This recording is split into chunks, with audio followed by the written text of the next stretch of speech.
Hi there, and thank you for joining us on the Overcomers Overcoming podcast. We feature those who are in the process of overcoming or have overcome any type of life encounter, life obstacle that at the time seemed to be almost insurmountable. With this podcast, we have three objectives in mind. Our first objective is we want you to know with a confident resolve you are not alone. We want to work with you. We want you to know there are others who are working with you, who want to help you through whatever you are encountering, and together we will get through whatever you're experiencing. Our second objective is there are multiple options for any life encounter you are facing. We want to help you develop a resolve that there are various options and solutions to any life dilemma. Our third objective is to help you with critical thinking skills. If you're encountering something that was possibly a decision you made sometime in the past, and if you had the opportunity for a life redo, you would make a different decision. We want to help you with those critical thinking skills that can help you make an informed decision and not encounter what you're going through at the moment. We are the Cooper Culture, a veteran-owned business. We work with business personnel and families to develop and sustain connected relationship cultures within their families and organizations. That type organization is one where people feel wanted, appreciated, and genuinely a part of that organization. I'm with my wife and business partner, Marty, who is helping me facilitate this podcast. Today we feature Michelle Choairy, who talks to us about her son who was diagnosed when he was 8 years old. As of this recording, he's 11 years old. But he was diagnosed with TBR1, a very rare genetic disorder. She discusses with us how she is raising her son while learning about TBR1 and how to adjust to him and the neuro effects on him. As she explains, there are times when every day is like 1 hour at a time. It's a very informative broadcast where we learn how to deal with those who are neurologically and, in her son's case, genetically a little different from us. Marty, what are some takeaways we can learn from Michelle? Michelle just dove into her son and tried to find out everything she could about him to help him. She did say that TBR1, a developmental pediatric practitioner, is someone to go to because they know the most about this particular, I don't want to say disorder, but this particular challenge that children with this TBR1 have. She's remarkable on what she's done, and she is helping parents, which parents go through a lot. So I admire her for taking this on and just bringing it out to the world for the parents. It's a great opportunity to learn together through Michelle and her life experiences. She is a very aggressive learner, as we all need to be. Let's listen and learn together. Michelle, it is just great to have you. We and our listeners are going to learn a lot about people, genetic anomalies. I'm going to call it an anomaly, maybe disorders, but just how different people are created and we are who we are. But your son, if I'm understanding correctly, has the very rare, if I could call it that, unusual TBR1 disorder. And we're very interested in learning about how that manifests itself, how you as a mom raise him, how you communicate with him, and maybe some of the challenges you have to let's say communicate and and so forth. But I know a lot of our listeners have children or their caretakers for autistic children and so forth. Michelle, Marty and I are the type that we want to learn about people, adapt to, and just learn how we can help other people. Michelle, welcome aboard. Great to have you with us. Thank you. Thank you for having me. It's already been a great conversation and we haven't even started. Tell us about TPR1, just what that is for those of us who are maybe have heard of it or don't even know what it is. So it's a rare genetic disorder it's a, it's one chromosomal issue. So what happened was when my son was conceived, something got like one little letter got switched, and we found that out when he was 8 years old. From the time he was born, he was born premature. He was 32 weeks. He was in the NICU for 4 weeks, and he was very small. He was only 3 pounds when he was born. And so we like kind of, we of course we started with the NICU, and then we brought him home. And then we could tell that there was something going on. And then at 18 months, he's not eating correctly. Like there's something going on. And I'm like, something is up. And then we get closer to like 2, 2.5. And I'm like, he's not talking. There's something going on here. And then I'm going and I'm trying to find help. And everybody's just like, oh, he's just going to be a late talker. So and so, didn't start talking until they're 5. It's going to be fine. And I kept going and I kept going, and I can tell you the whole entire story. But what I'm telling you, this whole thing is that we start noticing things when kids are pretty young.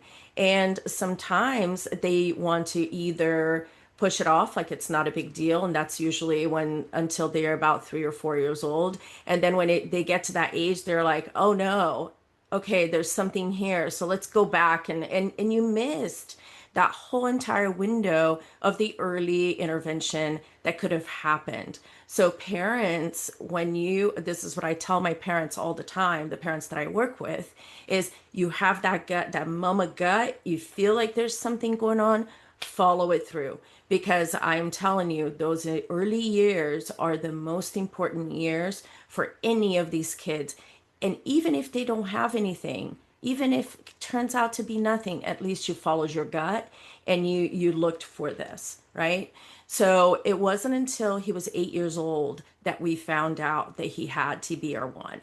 And had we tested a couple of years before, it would have come back negative. Like we wouldn't have known, because it's such a rare new disorder that they couldn't even test for it until a couple of years before we got the diagnosis.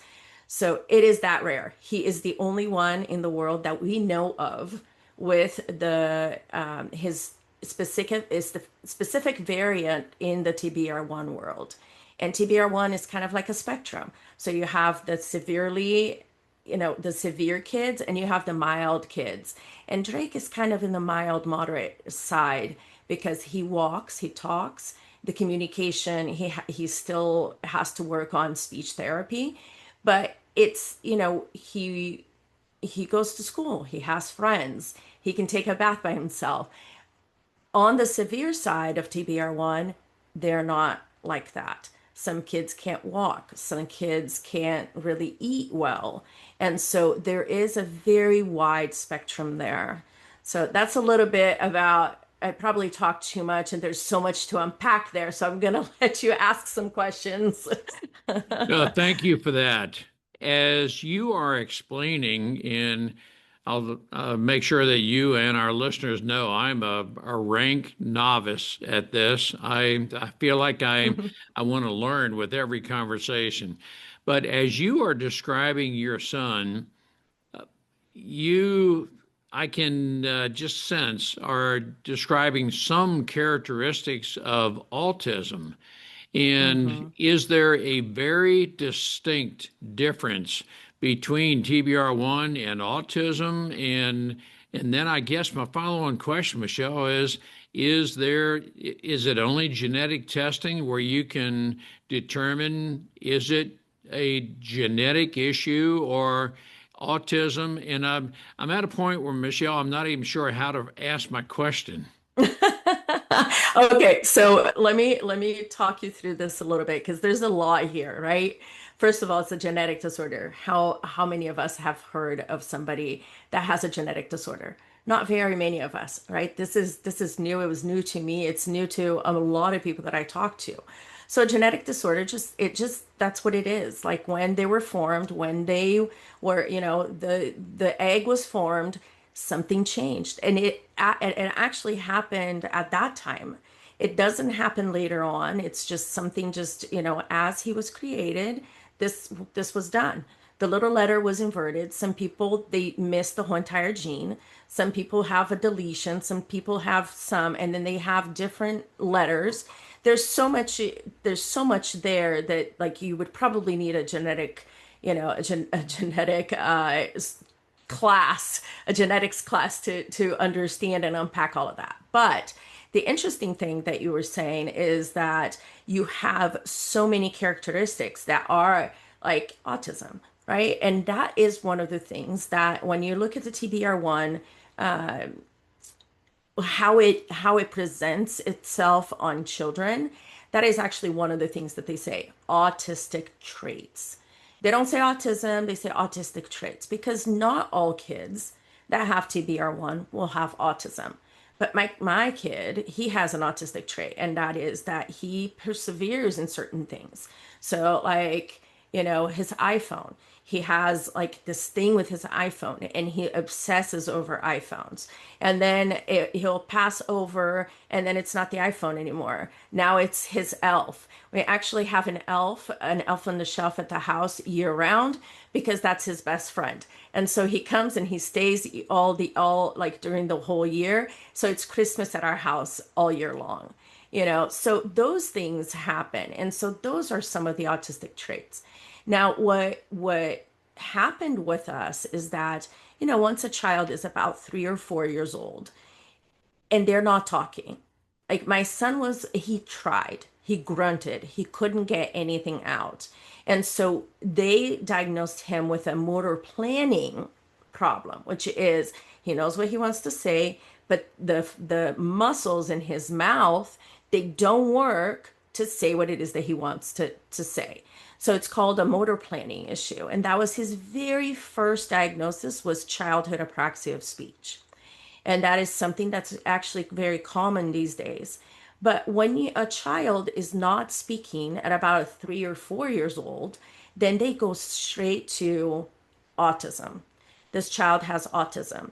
And even though they're not, I mean, there's certain things, markers that you have to look for to get a child diagnosed with autism. But a lot of times it's kind of a spectrum. So they just kind of want to throw the child into that. And Marty, like I it wasn't the diagnosis that bothered me. It was that I just did not think that Drake fit into that diagnosis. And then I kept fighting and fighting and fighting.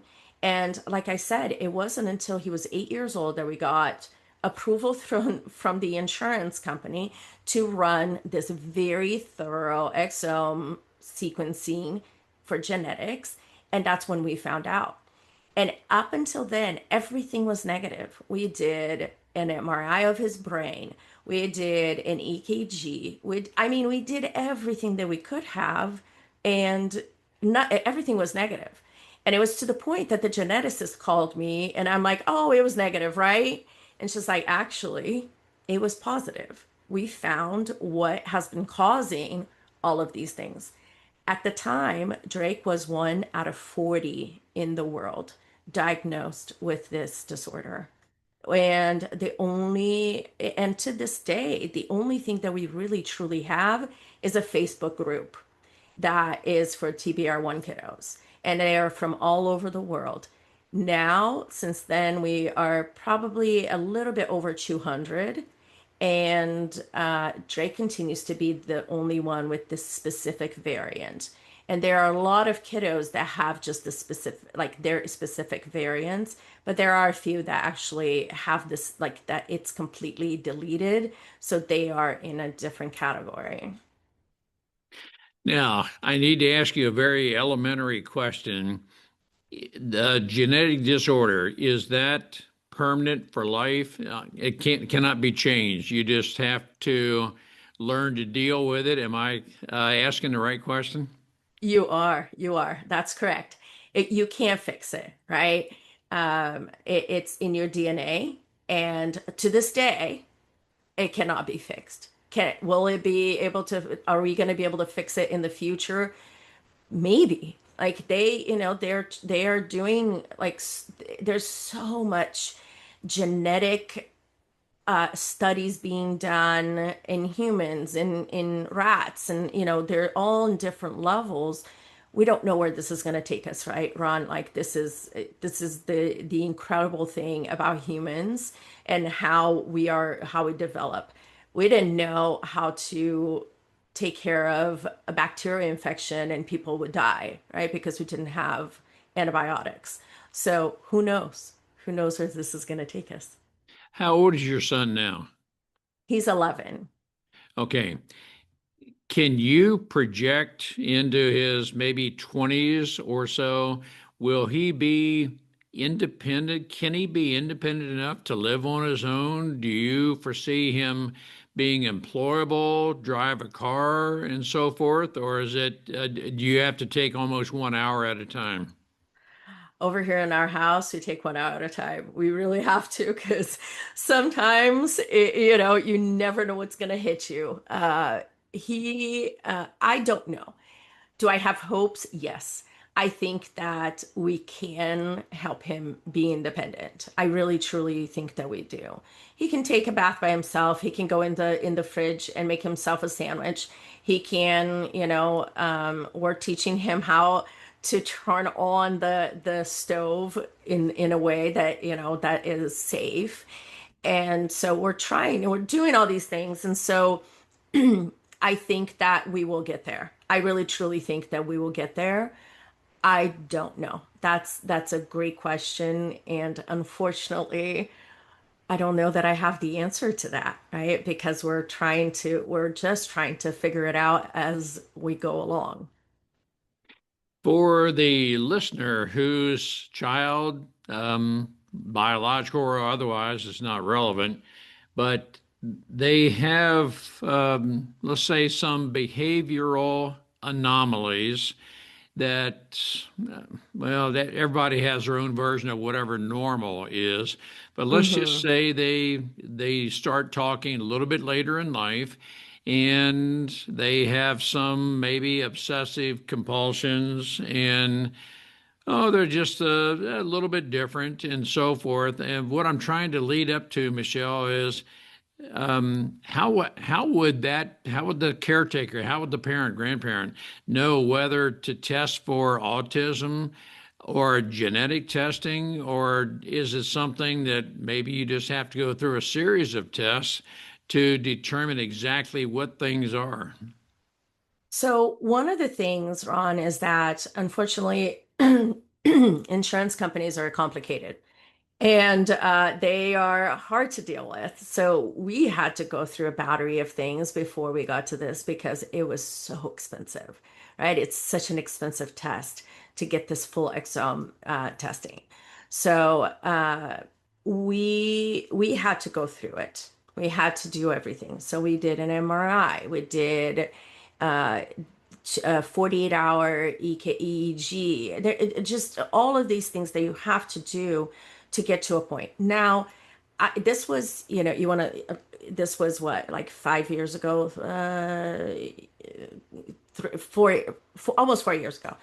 And so I have noticed that the developmental pediatricians. So let me explain this a little bit because I think that this is very important for the listeners to listen to hear this. So pediatricians are great, right? Those are the people that you go to. But once your child starts having some kind of developmental delays or speech delays or any of that, it's time to go to what it's called a developmental pediatrician. And the reason is because the developmental pediatrician, they are board certified in that. They go to school for that, and they know how to treat kids with autism, ADHD, TBR1. Like they should know all of these things, right? So it is a different practice. It is a different uh, specialty when it comes to medicine. And everybody should have that. And they should be the ones leading this. So we went to a developmental pediatrician. We had to wait for a year to get into one because they were so backlogged. And so we waited and we got in, and that's when we started doing all these tests. And it takes time, right? It takes time to get into a developmental pediatrician. It takes time to do these testings. And now an autism testing is actually done, and it's called an ADOS, and there's different ways that they test for this. But those are tests that they can do in an office. But if you are trying to look for a genetic disorder, if you think that there's something there that's more than quote unquote autism, then you have to go through either a developmental pediatrician or a geneticist. For the person listening whose son, daughter is just a little bit different, but you're not exactly sure what it is would you recommend having both or a series of tests, let's say a test for autism and do the genetic testing as well? And you've pretty clearly said genetic tests are very expensive, and Hmm. I don't have any idea what it is, but even if the insurance company would not pay for it, do you see value in genetic tests that at least that can help you narrow into where this person is in life? Yeah. So Ron, here's my thing. You don't know what you don't know, Yep. right? So I am a believer in finding out. Did we change anything from what we were doing before with him till like from before and after? We didn't. He continued to go to speech. He continued to go to OT. He continued to have the same interventions that he was having before the diagnosis. But now we know. And the more we know, the more we can do something about it. Not necessarily in terms of intervention, but in the world. Now we had 40 of us. Now we have 200 of us. And it's like, okay, like what do we do now? Like there are so many other genetic disorders out there, and they have their foundations, they have things that, how to raise money for that cause, so they can find cure, so they can find a way to help kids who have the disorder, but they can't afford whatever it is that they need. Like some of these kiddos, they need special beds. They need to have a lift because the parents can't carry the kids. And all of these things should be covered on an insurance, but a lot of them aren't. And so this is like, to me, as a mom, this I would like to know what it is. So if I were a parent, I would go and I would look for it. Some people just go, well, is it going to change? Probably not. So why would I want to know? Mhm. That's fair, right? They don't need to. But I am the type A. I'm gonna go look for it. I'm gonna be an advocate for my child. And if this is what it is, I'm gonna advocate for him, and I'm gonna help people that have the same disorder as he does. And that's kind of what I started doing just a few years ago. I decided, like I need to help parents become advocates for their children. And so that's what I've been doing the last couple of years, because I feel like this is a parent with a special needs child, a parent with a genetic disorder. This is what we need to become, is an advocate for them. And I will tell you, Marty and I applaud everything you're doing, what you just said, Michelle. Advocate for, we are just huge advocates of this. Now, I need to help you or ask you to help me understand because, again, I'm such a novice and I feel like I'm starting out at total zero on this. But genetic disorders or geneticism, and again, you may even have to help me phrase the question. Hmm. What I'm trying to discern is how do the genomes interact with the brain and affect the rest of the body and so forth. And I think ultimately what I'm building up to, Michelle, is that maybe in your hour to hour learning to adapt to and know your son, maybe you're thinking that, okay, this behavioral trait will not change. It cannot change. There's nothing in the brain. And again, Michelle, I feel like I don't even know how to phrase the question, but I'm always wondering, okay, how can we train the brain? But maybe there's something about geneticism that no, the brain and genetics don't function this way. I feel like I'm such a novice learner. I want to learn.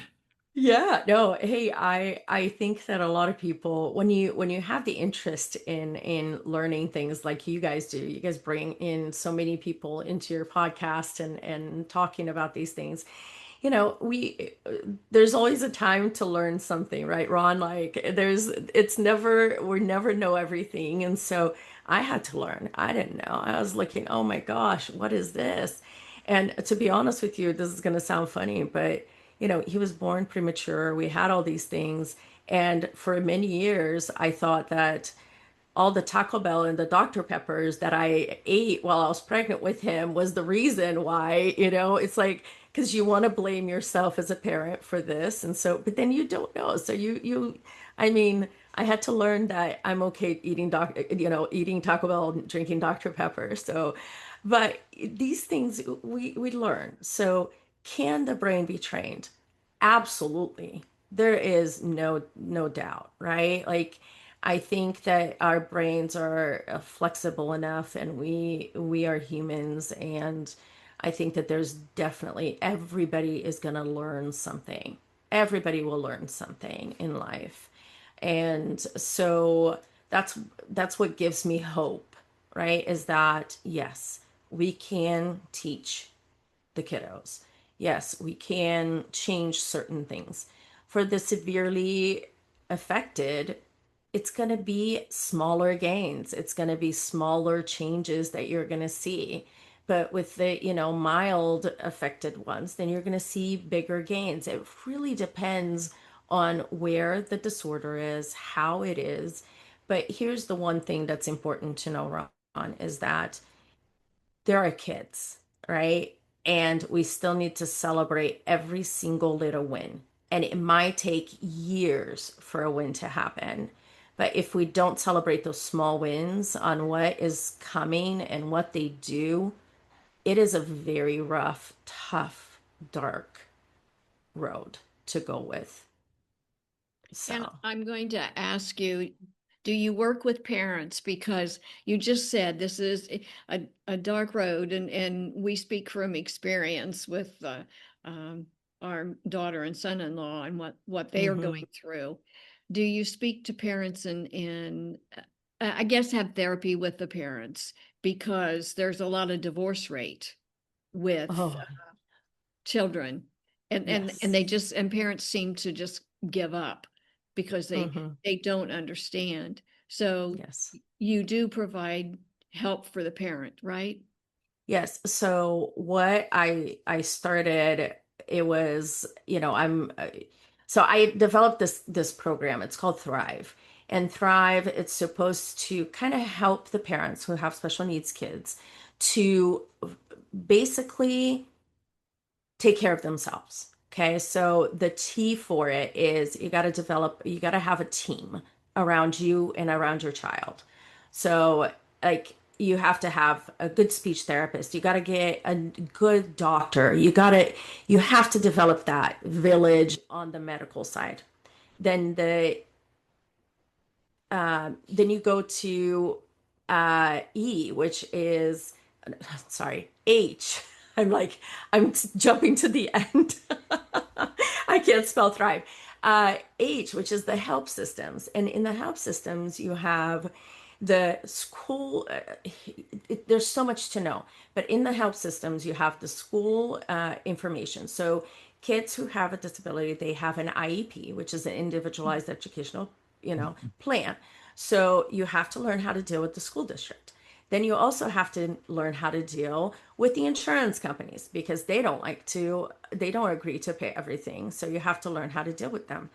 And then you have the state funded programs that are also available for parents. And most of them, probably 80% of them, they don't even know that they have this that they can use. So that is the H in Thrive. And I go through every single one of these with the parents. The I is the integration. And that for me is the most important thing. If you are not well as a parent, your child is not going to be well either. So you have to take care of yourself. So that's where the I comes in. The V is the validation. It kind of comes with what we were talking about, celebrating those small, small, small wins, because with those wins is what takes you to the next level. And then the E is the expect a miracle. And you will see if you celebrate those things, then the miracle will come one way or another. So this is what I teach them. And then I also do the part of the advocacy. So I am a special education, a non-attorney special education advocate. So I sit at the IEP meetings with the parents and I help them develop a good educational plan for them, because I will tell you that 95% of the IEPs out there are awful. Mhm. Awful. And the other part that I also help the parents, because my background is in medical, I still have my day job of medical sales. So I do orthopedic sales and I work with orthopedic surgeons and I help them with the insurance part. So there's 3 levels. I teach the parent to become an advocate. I advocate for them. And then I also do the insurance part where it's like, okay, let's get you approved for this private provider. Do you have out of network benefits? How do we get you some money on that? So Do you have an in-depth program and maybe a multi-session program based on Thrive? yes, yes, I do. That's my way of teaching parents what I have learned all these years, right? I teach them to do it. I will tell you that it can be overwhelming for parents, and that's why they actually started. That's all I was doing. I was just teaching them to become the advocate, the parent that just thrive. And then people started asking me, they're like, can you just do this for me? Can you just be in the IEP meeting? Can you review this? How do I get more speech therapy? How do I do this? And so that's when the advocacy part of my business kind of came in, is because of the requests that I was getting from the parents. But, it's been great for the parents who really get into this and they want to learn. I am here to teach you. Michelle, I want to ask you, would you consider another episode where we focus on not to divulge everything, but you're doing a kind of a top level of Thrive so that our listeners know exactly what to expect, because our one or more listeners may want to take a deeper dive into Thrive, which may be multiple months or some amount of time with you after they have a more top level understanding of what Thrive is. Even while we're recording, would you consider coming back for another episode? Of course, you told me you were going to put me on the spot, Ron. So yes, I told you that I would do it. So yes, that's a yes, and I'm committing. So just let me know when we can do it, and I'm happy to do it, because I think that getting the word out there to these parents who are they've gone through grief, right? They've grieved, because this is and that's a whole other episode, Ron. So you're gonna have to ask me that next time too.